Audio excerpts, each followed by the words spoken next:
அனைவருக்கும் வணக்கம். இதோ இந்த ஃபோட்டோவில் இருக்காங்களே, இவங்களுடைய பெயர் அம்பிகா. இவங்களுக்கு வயசு 40 ஆகுது. இவங்க கிருஷ்ணகிரி மாவட்டம் பர்கூரை அடுத்த குண்டியல்நத்தம் கிராமத்தை சேர்ந்தவங்க. இவங்க கடந்த 4 நாட்களுக்கு முன்னாடி குண்டியல்நத்தம் வனப்பகுதியில் பிணமாக கிடந்திருக்காங்க.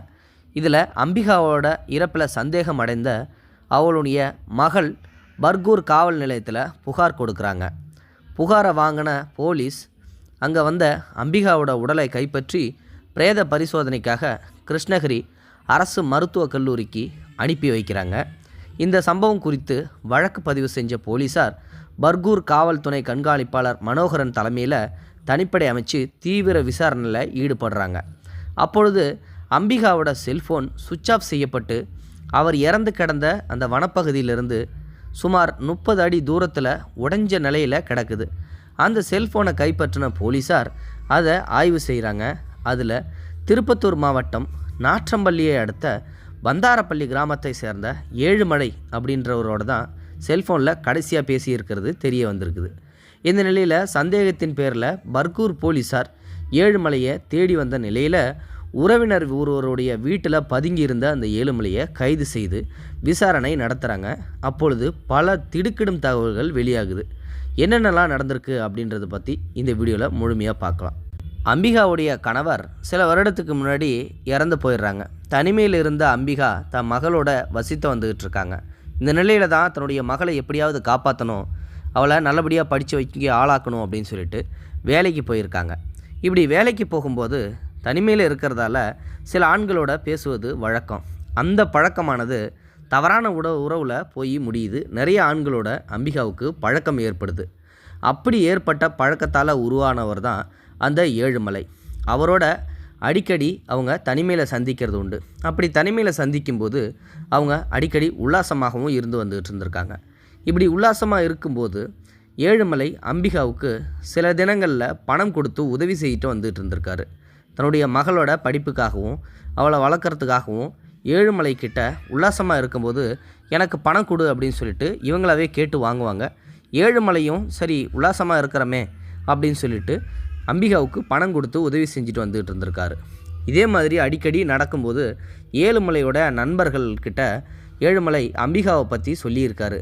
அப்படியா, அந்த மாதிரி ஒரு ஆள் இருந்ததுன்னா நாங்களும் கொஞ்சம் அவங்களோட உபயோகப்படுத்திக்கிறோம், நீ அந்த பொண்ணை அங்கே அழிச்சிட்டு வந்துரு நான் சொல்கிற இடத்துக்கு அப்படின்னு சொல்லிட்டு ஏழுமலையோட நண்பர்கள் சொல்கிறாங்க. அப்படி அந்த வனப்பகுதிக்கு ஏழுமலையோட நண்பர்களும் அந்த அம்பிகாவும் சேர்ந்து அங்கே வர சொல்கிறாங்க. அம்பிகாவை அந்த வனப்பகுதிக்கு வரும்போது கடந்த செவ்வாய்க்கிழமை சாயந்தரம் ஏழுமலை அப்புறம் அவனுடைய நண்பர்களான கோவிந்தராஜ் அப்புறம் ஒரு 17 வயசு சிறுவன் ஒருவன் ஆகிய 2 பேர், ஏழுமலையோடு சேர்த்து 3 பேர், மொத்தமாக 3 பேரும் அங்கே வரும்போது எனக்கு சரக்கு வாங்கிட்டு வா, நான் உங்கள் 3 பேர்த்து கூடயும் ஒன்றா இருக்கணும்னா என்னால் நல்ல நிலைமையில் இருக்கும்போது ஒன்றா இருக்க முடியாது, அதனால் அந்த மாதிரி ஏதாவது சரக்கு போட்டால் மட்டும்தான் என்னால் தாக்கு பிடிக்க முடியும், அதனால் நீ போய் சரக்கு வாங்கிட்டு வா அப்படின்னு சொல்லிட்டு சொல்லியிருக்காங்க. உடனடியாக பார்த்திங்கன்னா அருகே இருக்கக்கூடிய அரசு மதுபான கடையில் போயிட்டு மது வாங்கிட்டு வந்திருக்காங்க. அதை ஊற்றி குடித்த அடுத்த நிமிஷமே போதையில் மிதந்துடுறாங்க அம்பிகா. அதுக்கப்புறம் ஒருவர் பின்னாடி ஒருவராக மாறி மாறி உல்லாசமாக இருந்திருக்காங்க. அதில் அந்த 17 வயசு சிறுவனும் அந்த பொண்ணு கூட உல்லாசமாக இருந்திருக்கான். இப்போது ஏழுமலை, அவனுடைய நண்பரான கோவிந்தராஜ், அப்புறம் 17 வயசு சிறுவன் 3 பேரும் இப்படி மாறி மாறி ரொம்ப நேரமாக உல்லாசமாக இருந்திருக்காங்க. போதுன்ற அளவுக்கு இருந்ததுக்கப்புறம் சரி இதுக்கப்புறம் எங்களுக்கு டயர்ட் ஆகிடுச்சு, நாங்களும் கிளம்புறோம், நீயும் கிளம்பு அப்படின்னு சொல்லிட்டு அம்பிகாவை போக சொல்லியிருக்காங்க. ஆனால் இங்கே தான் ஒரு ட்விஸ்ட்டு. என்ன, எப்பயுமே காசு கொடுப்பீங்க, இப்போ இந்த டைம் காசு கொடுக்காம என்ன வெறும் ஆளாக அனுப்பிச்சி விட்றீங்க? நீங்கள் மட்டும் இல்லை, உங்களுடைய நண்பர்களோடு சேர்ந்து இருந்திருக்கேன், இது எனக்கு ரொம்ப உடல் வலியை கொடுக்குது, அதனால் 3 பேருமே என்கிட்ட காசு கொடுக்கணும், அப்போ தான் இந்த இடத்த விட்டு நீங்கள் நகர முடியும் அப்படின்னு சொல்லி அம்பிகா சொல்லியிருக்காங்க. உடனடியாக பார்த்திங்கன்னா அவங்க போதையில் இருக்கும்போது என்ன சொல்கிறாங்க, இப்போ எங்ககிட்ட காசு இல்லை, நான் இன்னொரு டைம் நான் கூப்பிடுவேன், அந்த டைம் உனக்கு இதையும் சேர்த்து தரேன், நீ இப்போதைக்கு கிளம்பு அப்படின்னு சொல்லியிருக்காங்க. அதெல்லாம் முடியாது, 3 பேரும் இப்படி மாறி மாறி உல்லாசமாக இருந்துட்டு என் கூட சந்தோஷமாக நீங்கள் இருந்துட்டு நான் சந்தோஷமாக இருக்க வேணாமா, எனக்கு காசு கொடுங்க, இல்லாட்டி உங்களை இங்கேருந்து போக விட மாட்டேன், செல்ஃபோனை கொடு அப்படின்னு சொல்லிட்டு ஏழுமலையோட செல்ஃபோனை பிடுங்கி அங்கே வச்சுருந்துருக்காங்க. நீ என்கிட்ட காசை கொடுத்துட்டு உன் நண்பர்களை இங்கேருந்து கூட்டிகிட்டு போ, இல்லை உன் செல்ஃபோனை இங்கே வாங்கிட்டு போ, அது வரைக்கும் உன் செல்ஃபோனு என்கிட்டே இருக்கட்டும் அப்படின்னு சொல்லிட்டு செல்ஃபோனை பிடுங்கி வச்சுக்கிட்டாங்க. உடனடியாக வந்து செல்ஃபோனை பிடுங்கின உடனே ஏழுமலைக்கும் அவருடைய நண்பர்களுக்கும் கோவம் வந்துருச்சு. உனக்கு அவ்வளோ தூரம் ஆகிடுச்சா, நாங்கள் தான் சொல்கிறோம்ல அப்புறமா காசு தரேன்னு சொல்லிட்டு, ஒரு பொம்பளை நீ எங்ககிட்ட இருக்கிற செல்ஃபோனை பிடுங்கி எங்களே மிரட்டுறியா அப்படின்னு சொல்லிட்டு மது போதையில் இருந்ததால் அங்கேயே செல்ஃபோனை பிடுங்கிக்கிட்டு அம்பிகாவை சரமாரியாக அந்த இடத்துல பயங்கரமாக அடிச்சிருக்காங்க.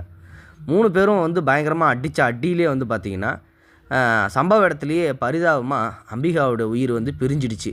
இரடாது நம்ம பட்டுக்கும் போதில் இவ்வளோ போட்டு கண்ணாபண்ணான்னு அடிச்சிட்டோமே, இப்போ பார்த்தா மயக்க நிலையில் எடுக்கிறாங்களே அப்படின்னு சொல்லிட்டு மூக்கில் கை வச்சு பார்க்குறாங்க.